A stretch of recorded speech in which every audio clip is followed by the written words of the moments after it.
नमस्कार। जीएसआईक्यू के daily current affair session में आपका स्वागत है।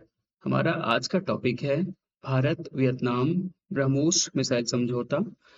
नागालैंड के वैज्ञानिकों ने न्यू कास्केड फ्रॉग स्पीसीज को ढूंढा और मेघालय में 13 देशों की सेनाओं ने किया संयुक्त सैन्य अभ्यास।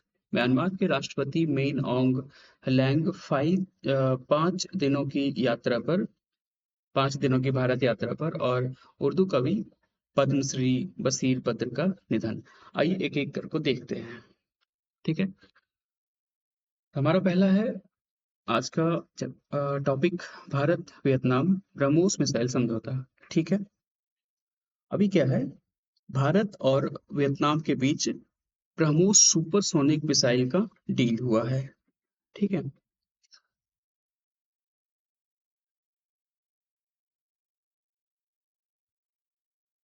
भारत और वियतनाम के बीच भारत और वियतनाम के बीच ब्रह्मोस सुपरसोनिक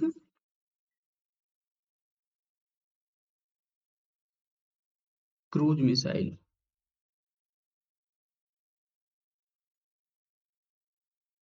का डील हुआ है। ठीक है, ये डील कहाँ हुआ? तो सिंगापुर में सांग्रीला डायलॉग का आयोजन हुआ था। ठीक है, सिंगापुर में एक डायलॉग का आयोजन हुआ था, सांग्रीला डायलॉग, इस दौरान हुआ है। ठीक है, सांग्रीला डायलॉग के दौरान हुआ था। आइए जरा देखते हैं कि इंडिया को इस डील से क्या बेनिफिट हो सकता है। तो इंडिया का जो डिफेंस एक्सपोर्ट पॉलिसी है, डिफेंस एक्सपोर्ट पॉलिसी मजबूत होगा। ठीक है, मतलब जो भारत का जो डिफेंस एक्सपोर्ट पॉलिसी है, इंडिया में जो डिफेंस से रिलेटेड चीजें बन रहा होता है उसका एक्सपोर्ट बढ़ेगा। और क्या होगा, एक्ट ईस्ट पॉलिसी और इंडो पैसिफिक स्ट्रैटेजी को बढ़ावा मिलेगा।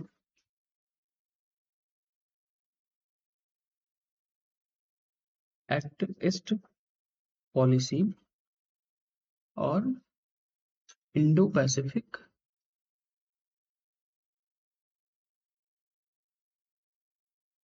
स्ट्रैटेजी को बढ़ावा मिलेगा।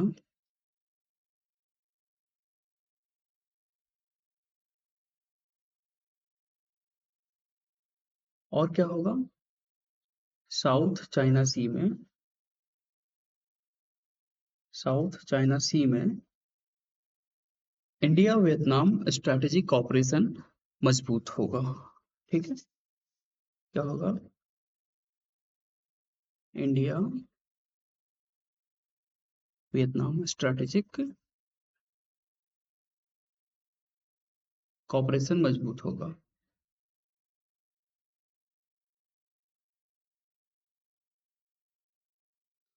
और क्या होगा, आसियन कंट्रीज के साथ डिफेंस पार्टनरशिप का विस्तार होगा।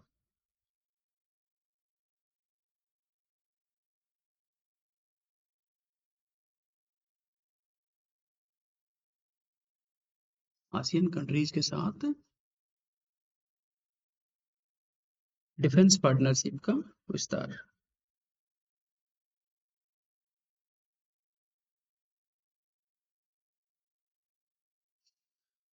ठीक है, आसियन क्या है ये जरा देख लेते हैं।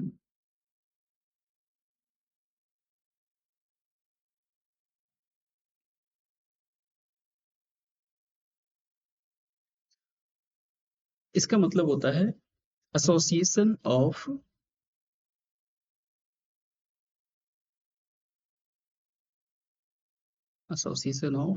South east Asian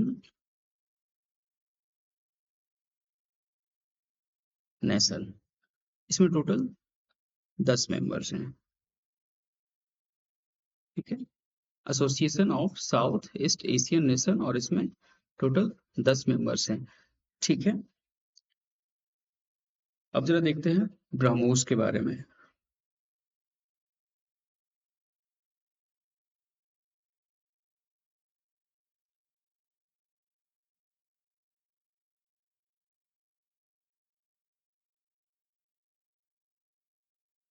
BrahMos. ठीक है, ये क्या है? तो एक सुपरसोनिक क्रूज मिसाइल है।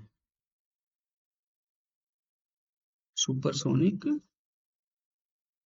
Cruise missile.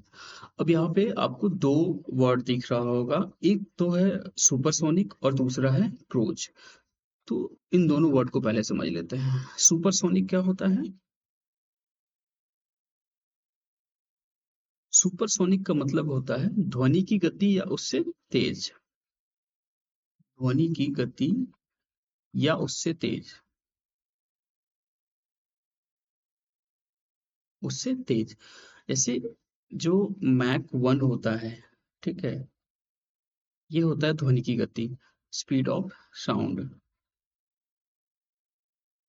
ठीक है, मैक 2 आप इसे कह सकते हो स्पीड ऑफ साउंड का डबल। ठीक है, स्पीड ऑफ साउंड का डबल। ठीक है, तो ये होता है सुपरसोनिक, यानी कि जो साउंड की स्पीड होती है या तो उसके बराबर या उससे ज्यादा। सुपरसोनिक ये दो वर्ड से बना हुआ है, सुपर एंड सोनिक। सुपर का मतलब होता है से तेज और सोनिक का मतलब होता है ध्वनि। ठीक है, अगला वर्ड है हमारा क्रूज। क्रूज, ठीक है, आपने सुना होगा कि क्रूज मिसाइल होता है और बैलिस्टिक मिसाइल होता है, तो इन दोनों को समझ लेते हैं।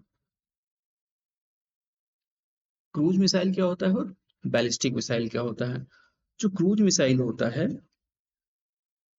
जो क्रूज मिसाइल होता है, ये वायुमंडल के अंदर ही, वायुमंडल के अंदर ही उड़ता है। ठीक है, जबकि जो बैलिस्टिक मिसाइल होता है ये वायुमंडल से ऊपर तक जाता है, कभी कभी आसमान की सीमा तक ये पहुंच जाता है। ठीक है, बहुत मतलब ज्यादा हाइट होता है इसका, वायुमंडल के बाहर, कभी कभी आसमान की सीमा तक। ठीक है, और क्या होता है? जो क्रूज मिसाइल होता है ये पूरे रास्ते में जब तक इसको फ्लाई करना होता है, ये इंजन के भरोसे ही फ्लाई कर सकता है। ठीक है,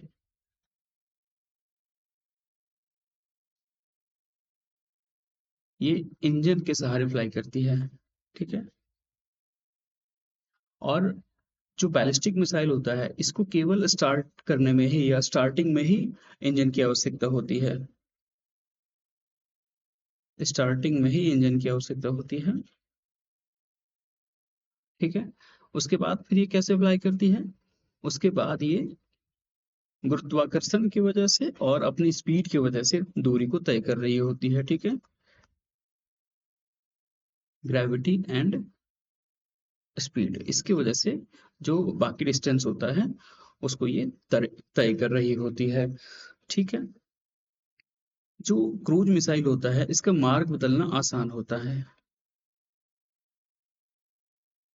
मार्ग बदलना आसान, जबकि जो बैलिस्टिक मिसाइल होता है उसका मार्ग बदलना जो होता है वो सीमित होता है, या यूं कहिए कि डिफिकल्ट होता है या लिमिटेड होता है, बहुत लिमिटेड होता है। ठीक है, आप बैलिस्टिक मिसाइल का एग्जांपल ले सकते हैं, जो अग्नि सीरीज की जो मिसाइलें हैं वो सभी बैलिस्टिक मिसाइल हैं। अग्नि सीरीज की जो मिसाइलें हैं वो सभी बैलिस्टिक मिसाइल है, जैसे अग्नि 5। अग्नि 5, ठीक है, ये बैलिस्टिक मिसाइल है। अब ब्रह्मोस की बात कर ले जरा। तो ब्रह्मोस क्या है? एक सुपरसोनिक क्रूज मिसाइल है, यानी कि ध्वनि की गति या उससे तेज गति से चलने वाला एक क्रूज मिसाइल है। ठीक है,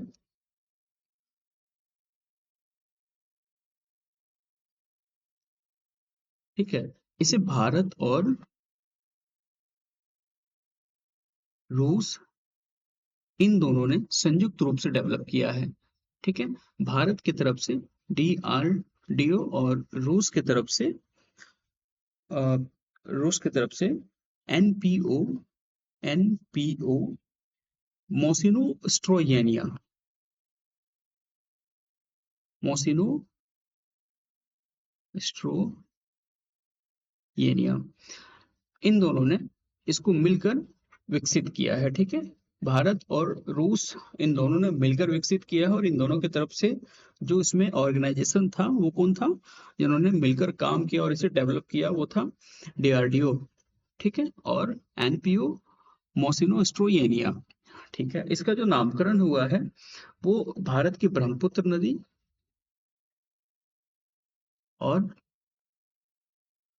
रसिया के मॉस्कवा नदी मॉस्कवा नदी के नाम पर हुआ है। ठीक है, यहाँ से PRAH ले लिया गया और यहाँ से MOS लिया गया और इसको बना दिया ब्रह्मोस। ठीक है, इसके स्पीड की अगर हम बात करें तो इसका स्पीड 2.8 से 3 मैक तक है। ठीक है, आप अनुमान लगा सकते हैं कि इसका स्पीड क्या होगा। और एक इम्पोर्टेंट फैक्ट ये भी है कि इसको मल्टीपल पोर्टल से लॉन्च किया जा सकता है, कई मल्टीपल प्लेटफॉर्म से। जैसे इसको लैंड से भी लॉन्च किया जा सकता है, एयर से भी लॉन्च किया जा सकता है, इसको सी से भी लॉन्च किया जा सकता है, और इसे अंडर वाटर भी लॉन्च किया जा सकता है, मतलब किसी सबमरीन से भी इसको लॉन्च किया जा सकता है। ठीक है, अ, अब जरा सा इसका एमसीक्यू देख लेते हैं। इसका एमसीक्यू ये था। अच्छा, एक और इम्पोर्टेंट बात कि अभी जो ये डील हुआ है भारत और म्यांमार के बीच, भारत और वियतनाम के बीच, सॉरी, तो इसके पहले भी भारत ने ब्रह्मोस मिसाइल को बेचा है फिलीपींस को, और फिलीपींस ब्रह्मोस मिसाइल को खरीदने वाला पहला देश बना था। ठीक है, फिलीपींस पहला देश बना था ब्रह्मोस खरीदने वाला। ठीक है, ब्रह्मोस खरीदने वाला। आइए जरा एमसीक्यू देख लेते हैं। एमसीक्यू था कि ब्रह्मोस मिसाइल के संबंध में निम्नलिखित कथनों पर विचार कीजिए। ऑप्शन एक है, यह भारत और रूस द्वारा विकसित सुपरसोनिक क्रूज मिसाइल है। बिल्कुल, ये एक सुपरसोनिक क्रूज मिसाइल है, बैलिस्टिक मिसाइल नहीं है। ठीक है, और इसे भारत और रूस के द्वारा विकसित किया गया है, तो ऑप्शन एक इसका सही है। इसे केवल नौसैनिक प्लेटफॉर्म से लॉन्च किया जा सकता है? नहीं, इसे मल्टीपल प्लेटफॉर्म से लॉन्च किया जा सकता है। ठीक है, और इसका जो तीसरा ऑप्शन है, फिलीपींस ब्रह्मोस मिसाइल का पहला खरीदार देश है, बिल्कुल सही है। और अब इसके बाद वियतनाम है, तो इसका ऑप्शन सी सही होगा, एक और तीन। ठीक है, उसके बाद जरा अगला टॉपिक देख लें। नागालैंड के वैज्ञानिकों ने न्यू कैस्केड फ्रॉग स्पीसीज को ढूंढा है।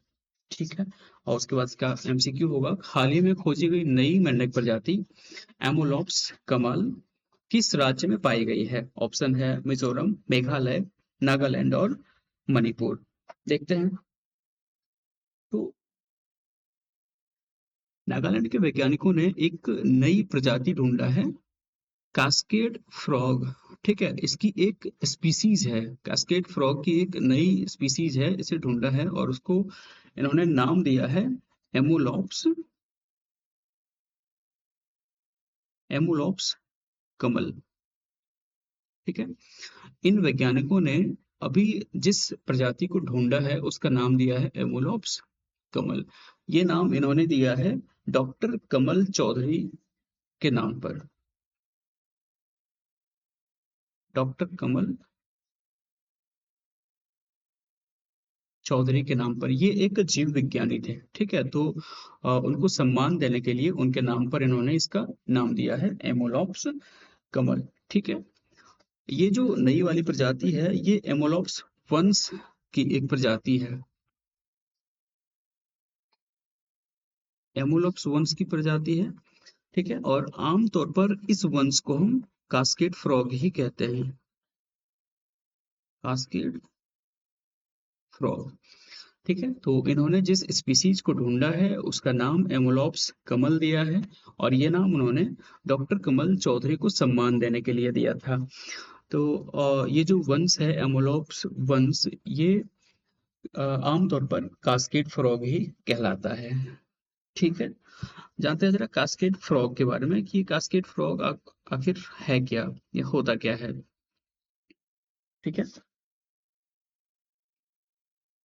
कास्केड फ्रॉग एक एम्फीबियंस होता है। एम्फीबियंस, एम्फीबियंस का मतलब क्या होता है, उभयचर। ठीक है, उभयचर हम किसे कहते हैं, जो लैंड एंड वाटर दोनों में सरवाइव कर जाए या दोनों में रह लेता हो।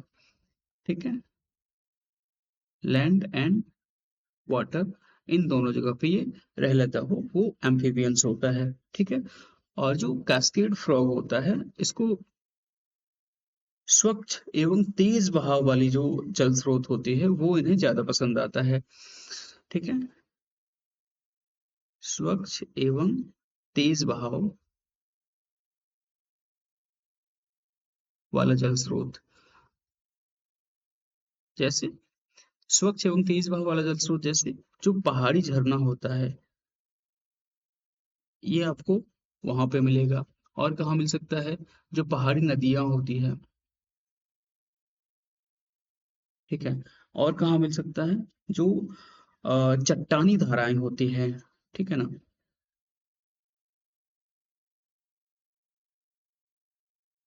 इन जगहों में ये आपको कास्केड फ्रॉग देखने को मिलेगा। इस फ्रॉग को इन्वायरमेंटल हेल्थ का इंडिकेटर माना जाता है।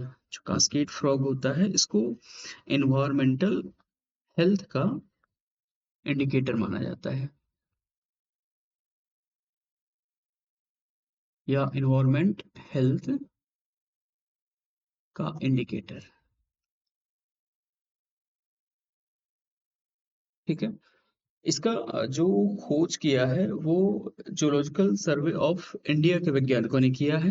जो नागालैंड के वैज्ञानिक हैं, ये सारे जूलॉजिकल सर्वे ऑफ इंडिया के वैज्ञानिक हैं।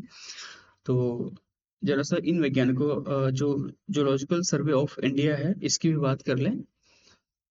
क्या होता है zoological survey of India, zoological survey of India ये मिनिस्ट्री ऑफ फॉरेस्ट,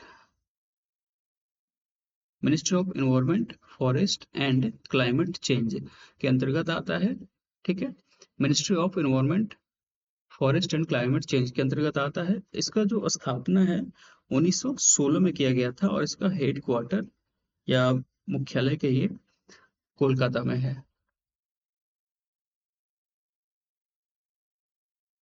ठीक है, जरा नागालैंड की भी बात कर लें। नागालैंड की राजधानी कहाँ है, कोहिमा है।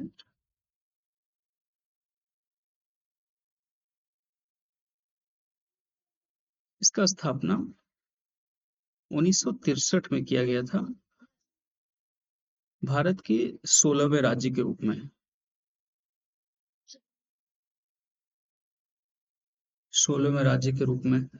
ठीक है, जो नागालैंड का इंडो पैसिफिक, जो नागालैंड है वो पूर्वोत्तर भारत के जो इंडो पैसिफिक बायोडायवर्सिटी हॉटस्पॉट है उसका हिस्सा है।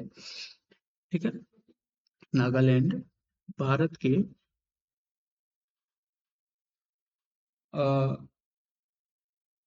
Indo Pacific biodiversity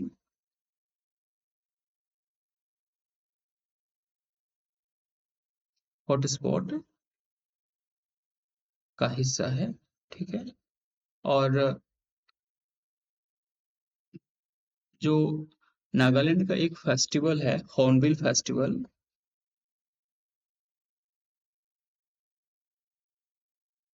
hornbill hornbill festival, इसको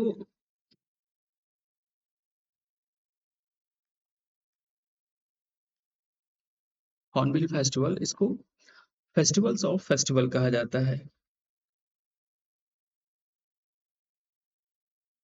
फेस्टिवल्स ऑफ फेस्टिवल।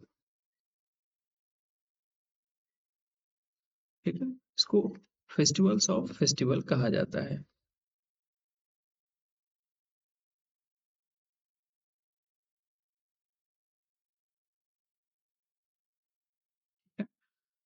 इसका एमसीक्यू देखते हैं कि हाल ही में खोजी गई नई मेंढक प्रजाति एमोलॉप्स कमल किस राज्य में पाई जाती है? तो इसे अभी नागालैंड में खोजा गया है। ठीक है, उसके बाद जरा अगला टॉपिक देख लें। मेघालय में 13 देशों की सेनाओं ने किया संयुक्त सैन्य अभ्यास। ठीक है, तो मेघालय का जो उमरोई मिलिट्री स्टेशन है,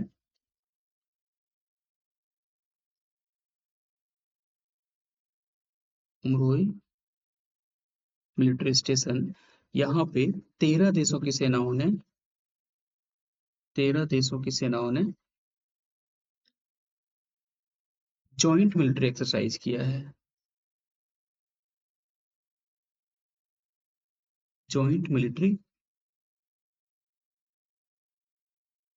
एक्सरसाइज किया है। ठीक है, इसमें टोटल 400 सैनिक शामिल हुए थे।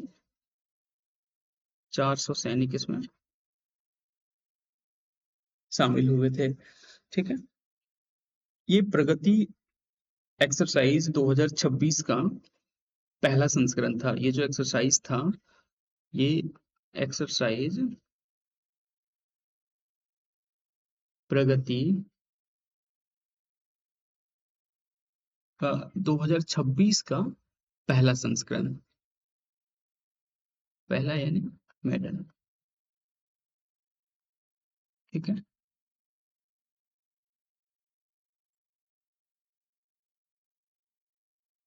इसका आयोजन इंडियन आर्मी ने करवाया था।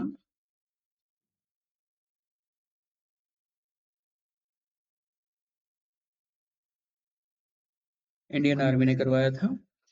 ये जो है, ये मल्टीनेशनल मिलिट्री एक्सरसाइज है। ठीक है,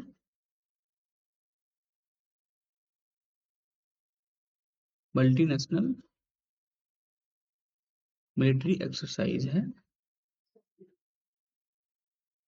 ठीक है, एक चीज इम्पोर्टेंट है कि जो एक्सरसाइज प्रगति है, ये ट्राई सर्विस एक्सरसाइज नहीं है। क्या मतलब ट्राई सर्विस एक्सरसाइज क्या होता है?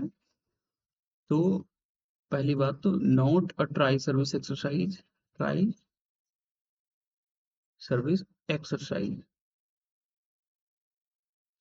ट्राई सर्विस एक्सरसाइज का मतलब होता है इसमें वायुसेना,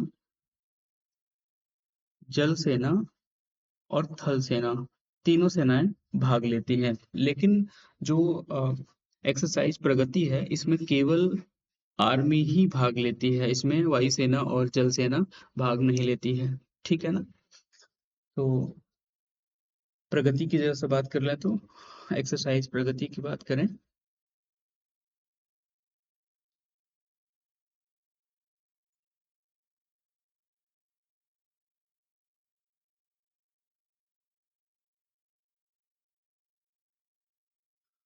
इसका फुल फॉर्म क्या होता है? इसका फुल फॉर्म होता है partnership of regional आर्मीज,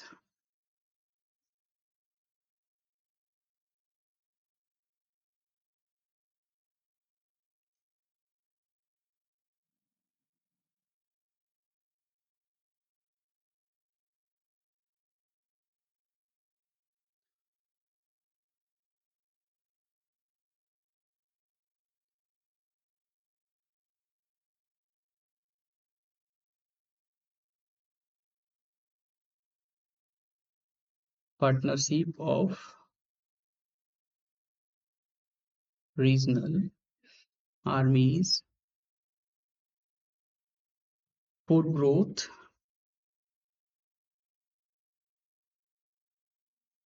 and transformation in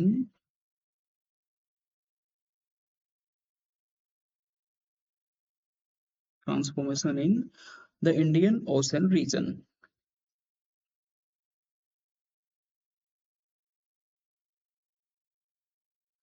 partnership of regional armies for growth and transformation in the Indian ocean region. ठीक है, और ये क्या है? एक मल्टीनेशनल मिलिट्री एक्सरसाइज है। Multinational military exercise.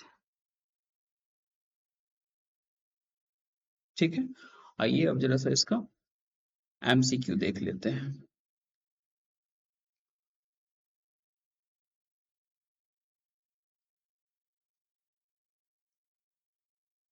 मेघालय में 13 देशों की सेनाओं ने संयुक्त सैन्य अभ्यास किया है अभी। तो इसका एमसीक्यू है, एक्सरसाइज प्रगति 2026 के संदर्भ में निम्न कथनों पर विचार कीजिए। इसका आयोजन भारतीय सेना द्वारा किया गया था, ये बिल्कुल सही है।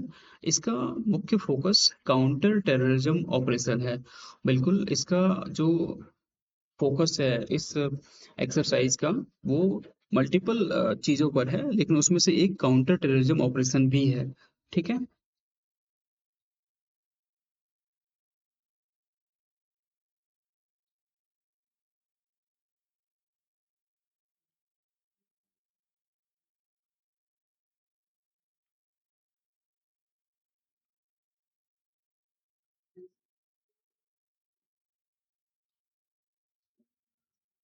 इसका संबंध इंडियन ओशन रीजन में सैन्य सहयोग से है।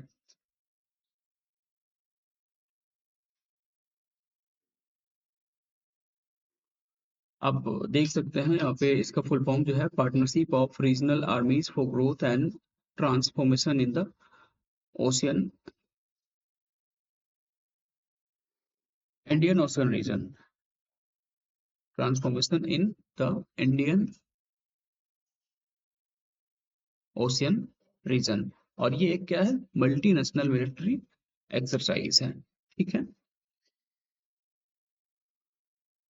तो इसका आंसर होना चाहिए ऑप्शन डी, 1, 2, 3। इसका मुख्य फोकस काउंटर टेररिज्म ऑपरेशन है और इसका संबंध इंडियन ओशन रीजन में सैन्य सहयोग से है। इसका अगला टॉपिक क्या है, म्यांमार के राष्ट्रपति मिन ऑन्ग लैंग 5 दिनों की भारत यात्रा पर है। हाल ही में म्यांमार के राष्ट्रपति मिन ऑन्ग लैंग ने इंडिया का ऑफिशियल विजिट शुरू किया है। ये उनके राष्ट्रपति बनने के बाद कौन सा फॉरेन विजिट है? कौन सा फॉरेन विजिट है? पहला, दूसरा, तीसरा, चौथा। आइए इसको जरा देखते हैं।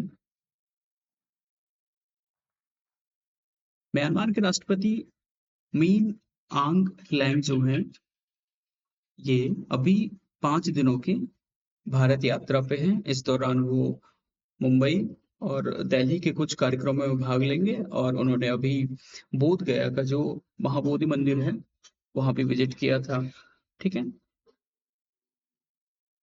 इंडिया म्यांमार के बारे में अगर हम बात करें,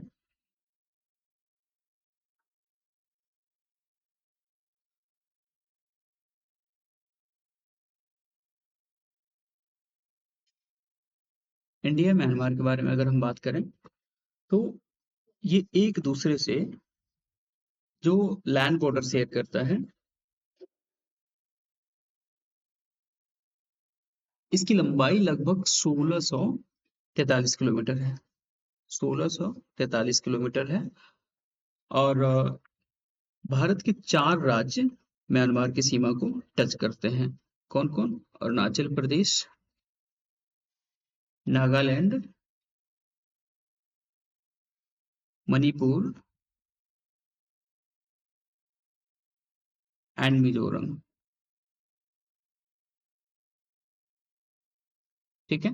इंडिया और म्यांमार एक दूसरे के साथ 16 से 43 किलोमीटर का लैंड बॉर्डर शेयर करते हैं और भारत के 4 राज्य म्यांमार की सीमा से अपनी सीमा साझा करते हैं।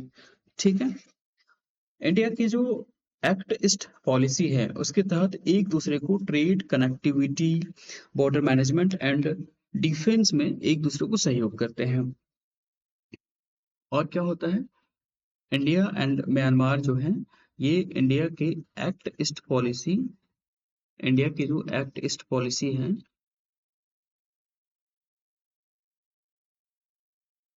इसके तहत एक दूसरे को ट्रेड, कनेक्टिविटी,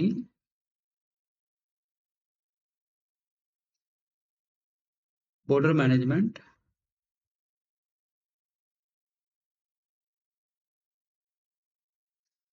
एंड डिफेंस में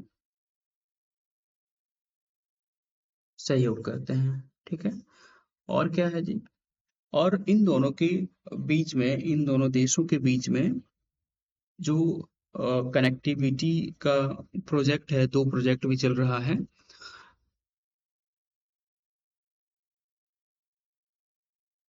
दो कनेक्टिविटी प्रोजेक्ट चल रहा है इन दोनों देशों के बीच में। एक तो इसमें है India Myanmar Thailand trilateral highway, India Myanmar Thailand trilateral highway,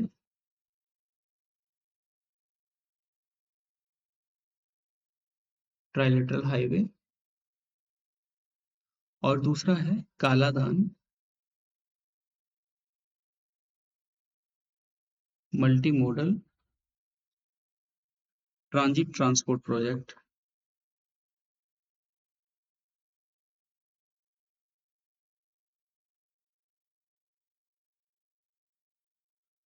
ठीक है।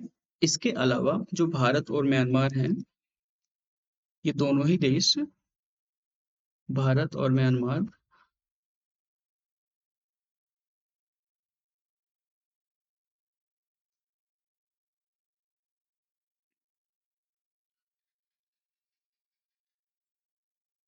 भारत और म्यांमार जो है ये बिम्स्टेक के भी सदस्य हैं। ठीक है, बिम्स्टेक के भी सदस्य हैं। बिम्स्टेक क्या होता है? ये इसका मतलब होता है bay of Bengal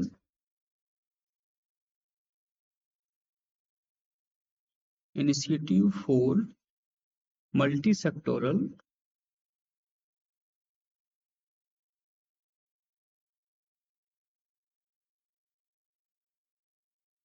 technical and economic cooperation, bay of Bengal initiative for multi sectoral technical and economic cooperation. ठीक है, ये बिम्स्टेक का फुल फॉर्म होता है। ये एक 7 देशों का समूह है, 7 देशों का समूह। ठीक है, इसमें साउथ एशियन नेशन और साउथ ईस्ट एशियन नेशन शामिल हैं। इस समूह का जो उद्देश्य है वो क्या है? तो बंगाल की खाड़ी वाला जो क्षेत्र है, ठीक है, बंगाल की खाड़ी वाला जो रीजन है उसमें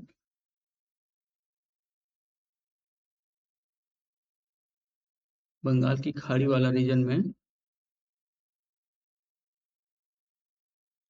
इकोनॉमिक कॉपरेशन को बढ़ावा देना या मजबूत करना,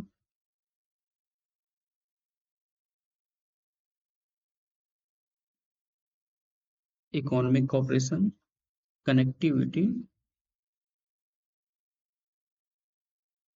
और सिक्योरिटी को मजबूत करना। ठीक है, बिम्स्टेक का हेडक्वार्टर कहाँ है? बिम्स्टेक का हेडक्वार्टर ढाका में है, बांग्लादेश। ढाका बांग्लादेश की राजधानी है। ठीक है, और इसकी स्थापना कब हुई थी?